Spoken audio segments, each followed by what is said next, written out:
much about that app inside of that app or that components directory, right? When you do this, you make things nice and simple so you can use that app in other projects. That's often the goal. I mean, if you make a really, really good blog app, for example, you can reuse that over and over again, or even release it as a third-party package that other people can use as well. So if you end up doing that, then that means that you're going to have to do additional configuration for it. Now, this gives us a really good opportunity to talk about templates in that context.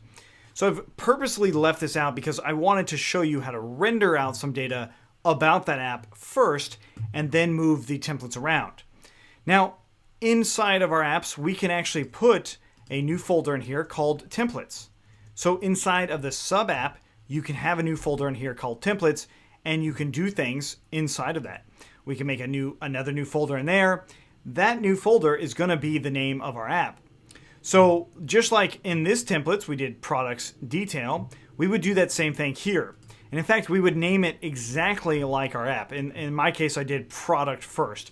So I'm going to name it to products, and then we will call this product_detail.html. So we've changed a couple things about our template. I will copy and paste that entire template itself, bring that in, because we will see some difference. So I'm going to just call this one in-app template with that title there. All this is for is illustrating the difference and understanding how Django looks up templates themselves. So we save this, and in our view, I'm going to change this to products detail.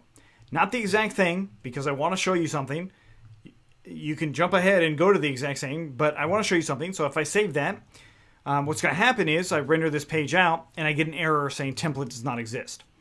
So this is actually pretty important to understand, because a lot of times you put templates in the wrong place, or you have a spelling error or something like that. This allows me to see what's going on. And we've got this template loader is showing me how it's actually loading my templates. So the first thing that it looks for is the file system loader. This right here, believe it or not, comes from one of our settings. So if we go into that main configuration settings and where we actually set up this template DIRs, that's what that is. That's all that is. So if I had actually written out the path to that, that would show up. So if you were on the wrong system, you would see the wrong path here, right? Thus, we make it like this. The next thing is you'll see a few other places where it's looking. It's looking in Django site packages, contrib admin, templates, products, detail. It's looking inside of the admin app that's built into Django. And then finally, it makes its way down to the actual app loader. So it looks inside of our own app, inside of products, templates, products, detail. Of course, that's not the actual name. The name that we changed it to was product_detail. So if I save that and refresh, everything looks good. But let's keep it as product detail for just a moment and just uncover how cool this actually is. So we're going to actually look at the Django package itself inside of our project.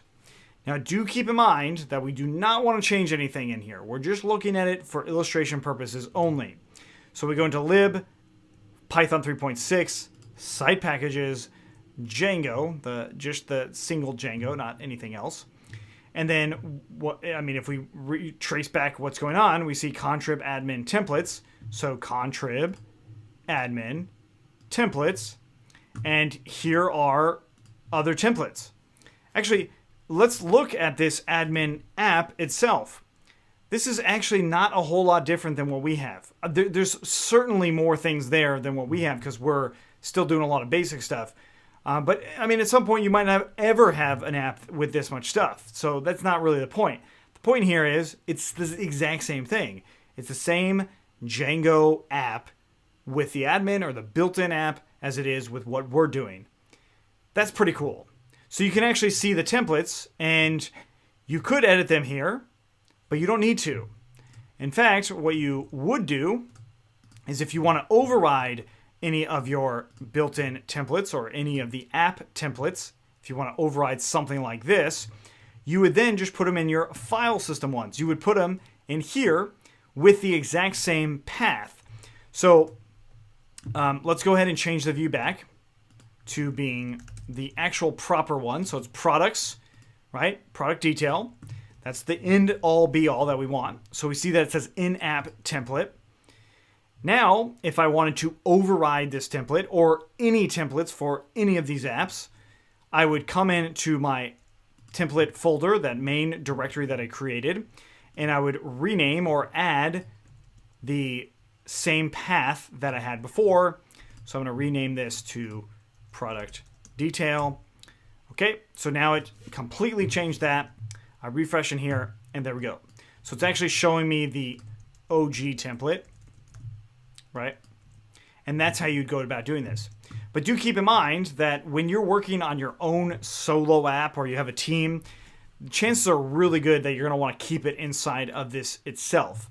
So I'm actually going to completely delete this folder. I don't actually want you to get confused about it. That's why it's gone. But I just wanted to illustrate the purpose of how all of that would work with your templates and how you would load them. And I think it's critical to see it inside of an app versus in any other form, because really everything about this product app at this point is inside of this, with the one exception of the URL, of actually bringing it into the Django project itself. But that's not any different for any of our apps, including the built-in one like the admin app. If I got rid of this, that app is no longer accessible to Django. I mean, it's still working, but it's no longer accessible to our main project. So that means that it's a very reusable app. And that's the theme here. We want to keep that up. So we have a lot more to discuss. Make sure you subscribe to get everything, because we'll be doing so much in Django that you'll become a master after watching the series, or that's the goal.